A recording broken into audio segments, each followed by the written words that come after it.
It's a pleasure to be here. I'm lucky to be here. I got about halfway to the train station and found I was trying to travel on my son's passport, and as he's only 7, I probably wouldn't have got through passport control, but I was able to sprint back and get to the train station just in time. I'm a consultant with Humanitarian Outcomes, which is a small consulting partnership focused on issues around humanitarian action. Before that, I was with the Humanitarian Policy Group at ODI. I'm going to offer some personal reflections on the sort of last 15 years of cash in humanitarian action to sort of set the stage for what other people are going to say. I was due to go last, so I had the sort of cunning plan that I was going to let everyone else say everything and then not have to say very much at the end. But Isabel's persuaded me to swap, so I'll have to try and be more coherent. The 15 years isn't entirely arbitrary. 15 years ago is when I left Concern, having been the emergency coordinator with them, and stopped being a practitioner and started writing about aid work rather than doing it. I never did cash with Concern, but there were plenty of times we should have done it. Most notably for me in Goma, when immediately after the volcano, when about 250,000 people left and then very quickly went back to Goma. You know, cash would have been a very obvious thing to do, but it just really wasn't on anyone's radar. So we handed out a lot of food aid and non-food items, and I discovered the drawbacks of a distribution site on a rocky, cooling lava bed when the food doesn't arrive, which is that there's lots of hot rocks to throw when people get pissed off.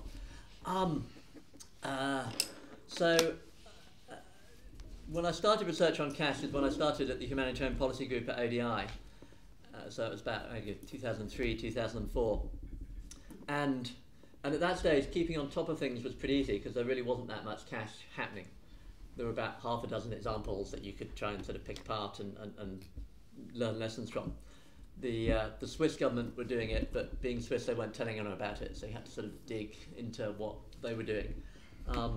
USAID, interestingly, had used a private consulting firm to do cash after floods in Mozambique in a interesting, you know, it was 15 years ago, but that's what DFID are thinking about doing now. Oxfam was a bit of a pioneer. The British Red Cross had used cash in BAM, Iran. And there are other patch examples. UNHCR, interestingly, had sort of always used cash in supporting refugee return. And there was also the interesting cash was humanitarian action was partly coming from the growing experience of cash as part of social protection, the positive experience from Latin America of things like Oportunidades and Progressa, and partly from what felt like at that stage a sort of few brave pioneers in sort of individual agencies. It's very much sort of particular individuals and particular organisations who were sort of driving forward the agenda. By 2004, in the Indian Ocean tsunami, it started to feel more solidly on the agenda. It was certainly hard to imagine a set of contexts where cash was just so obviously appropriate, so it was on the agenda partly because it really should have been. And agencies did make a real effort to use it. There was an interesting sort of intersection then of sort of cash and practice going on. I remember talking to the country director of Mercy Corps in Indonesia at the time, who said, well, we started thinking about cash because it was the obvious thing to do, but weren't really sure we could do it because it wasn't, it just wasn't part of standard practice. But then, we saw some of the reports started to come out and started to feel, okay, maybe we are allowed to do it because people have done it elsewhere. The documentation of experience was starting to help other people to think of it as possible. So over the next 10 years or so, from the tsunami to now, a bit longer, I think several things have been going on. First of all, there's been the sort of just the hard slog of convincing people, both sort of people in aid agencies, people in donor governments, people in governments affected by disasters, the whole sort of gamut of people involved in humanitarian action at different levels. And that's partly been about sort of addressing a series of fears. No, people weren't more likely to drink and spend cash irresponsibly. No, women weren't disadvantaged by cash over food. Yes, markets were resilient enough to respond. No, inflation wasn't a major risk. Corruption was a manageable challenge, and cash wasn't notably more prone to corruption than in-kind aid. And just sort of tackling those fears both through the gradual accumulation of evidence and practice and through just sort of reiteration has had to go on again and again and again and still needs to go on. There's a sort of very standard set of fears and reluctance to embrace cash that need to be sort of tackled again and again and again. And on the particular issues around gender, I'll come back to those at the end, because I realise that's a particular focus. And then also the positive case for cash needed to be made over and over again. And that's fundamentally around sort of the ideas of flexibility and choice and dignity, the potential for it to be more efficient in some contexts, and the value of multiplier effects in terms of cash helping to stimulate local markets and economies. And there also, of course, was the growing accumulation of successful experience. Just, cash was becoming more accepted because people had given cash and seen that it worked. And that was hugely important. There's also the development of tools and standards and guidelines and training. CALP has been rolling out enormous numbers of training over the years. And guidelines have started to emerge, both general ones and agency-specific ones. And it has importantly started to be embedded in wider standards. So the current sphere of Eurasia is an important moment where it'll be, I think, more successfully sort of embedded and mainstream throughout the sphere. Isabel can tell us more about that. And then, I'm sure we'll hear from Tahir. The other thing that was going on was some really hard, fundamental graft in terms of re-engineering organisations to enable them to do cash well. And the sort of hard slog of having to go through sort of systems and processes and change them takes time. And organisations like WFP had to go through it in a fairly nuts and bolts fashion. And so, we reach the stage now where I think in the latest State of the World's Cash report, we'll probably hear from Isabel, I'm going to get it wrong, but it's 2 and a bit billion of cash in 2016, representing 8 or 9% of the humanitarian spend. And whether you see that change as rapid or slow is partly a sort of glass half full, half empty type of question. I guess over the last 10 years, I've been impressed by the willingness of some organisations to pretty fundamentally rethink their business models and enable cash to happen. And so I lean more towards the glass half full view of it. But it still certainly is, as the Grand Bargain suggests, the scope to do more cash better, and that's what we'll, I think, hear about from some of the other people on the panel. Over the last couple of years, the debate's been more about the sort of disruptive or transformative potential of cash. I was part of the Secretariat DFID convened high-level panel on cash transfers, and that was specifically its brief. It wasn't, is cash a good idea or not, it is how might cash change or transform the humanitarian system in a positive way.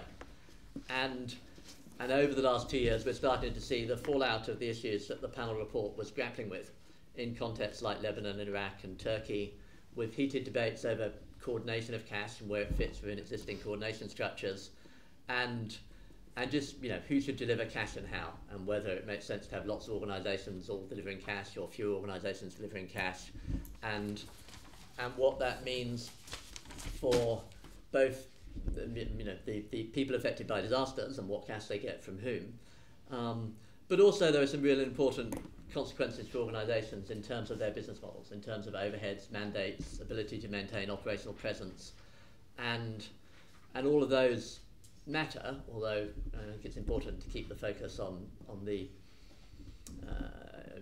the interests of the people affected by disasters rather than the interests of organisations. And I think also there's an interesting set of issues around actually the sort of key battleground in a way being over sort of data and the control of data and the importance of data in humanitarian action, rather than the slightly narrower question of how you transfer money to people. And so, that's what you see in the issues emerging over Red Rose in the last few days. And I think the sort of future background might be less about cash and more about data. So to come back to gender, the fears around cash and gender are sort of perfectly legitimate and have centred around the idea that giving people cash might make it harder for women within the household to control its use.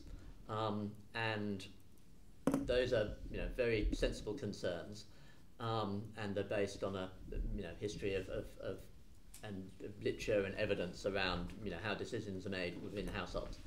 I guess in broad terms, those fears largely haven't been borne out by the evidence. And so you see women able to take part in decision making over how cash is spent. You don't see, men taking all the cash and going and spending it in the pub, and you see households collectively making sensible decisions about how to use cash on using it on sensible household priorities.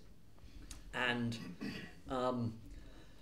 the slight caveat around that is the type of evidence. So, both with misuse and with the gender consequences of cash, if a stranger rings you up on the phone or turns up on your doorstep and asks you how you've used the cash that you've been given, you're unlikely to say, well, my husband beat me up and took it and spent it in the pub, just because it's not the sort of thing you tell a stranger. And so there are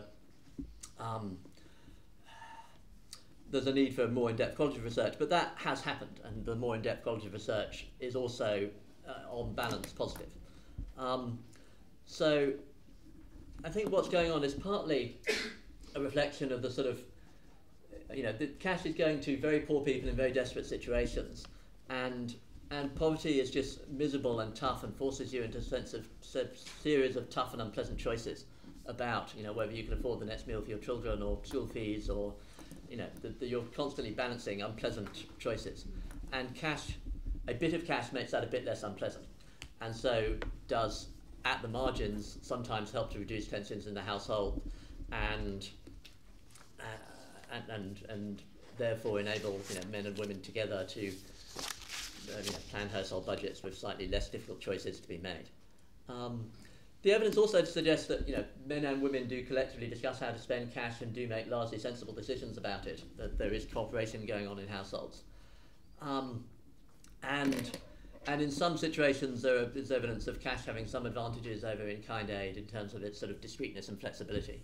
So women appreciating the fact that cash is discreet. I remember women in Zambia talking about sort of tucking it into their kangos and it being less obvious that they had it, and appreciating that fact. And then it's also important to remember, of course, that the cash that we give people in humanitarian aid is marginal. It's often just not enough, and so it's fundamentally unlikely to transform or affect gender relations in any sort of deep and meaningful way. There's certainly no magic bullet to tackle gender-based violence or inequality. It has a sort of small marginal positive impact sometimes, and the fears about it doing harm or having a negative impact on balance haven't been realised. So those are my gender reflections. I'm conscious of being followed by you. You might contradict everything I've just said, but hopefully not. So to wrap up, much of what's great about cash is its simplicity. It really shouldn't be hard to give people money. And the argument I've always made is that a move to cash ought to free up time and resources to do the hard stuff better, because all the hard stuff of humanitarian action stays the same. Deciding who needs help and who gets it, advocacy around protection, getting governments to live up to their responsibilities to protect and assist their citizens, being properly participatory and accountable to disaster-affected people. And so cash ideally is slightly more efficient, and it ought to free up the time and resources to do all of those things better, to re-engineer humanitarian organisations from trying to be sort of ever more efficient versions of humanitarian DHLs to being better humanitarian social workers, and doing the sort of proximity and engagement with disaster-affected communities better. And that continues to be my hope for where the future of cash lies, but I think it's very much an open question over whether that's the way it does lie, and there's a need to convince donor governments and organisations that that's the way to go. So I'll wrap up on that point. Thank you very much, Paul.